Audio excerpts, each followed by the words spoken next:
திங்கள் 24ஆம் நாள். திருப்பாவை பாசுரம் 24. அன்று இவ்வுலகம் அளந்தாயடி போற்றி, அன்று இவ்வுலகம் அளந்தாயடி போற்றி,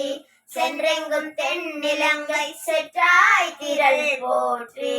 சென்றெங்கும் தென்னிலங்கை செற்றாய் திரள் போற்றி, பொன்ற சகடம் உதைத்தாய் புகழ் போற்றி, பொன்ற சகடம் உதைத்தாய் புகழ் போற்றி, கன்று குணிலாய் எடுத்தாய் கடல் போற்றி, கன்று குணிலாய் எடுத்தாய் கடல் போற்றி, குன்று குடையாய் எடுத்தாய் குணம் போற்றி, குன்று குடையாய் எடுத்தாய் குணம் போற்றி, வென்று பகை கெடுக்கும் நின் கையில் வேல் போற்றி, வென்று பகை கெடுக்கும் நின் கையில் வேல் போற்றி, என்றென்றும் சேவகமே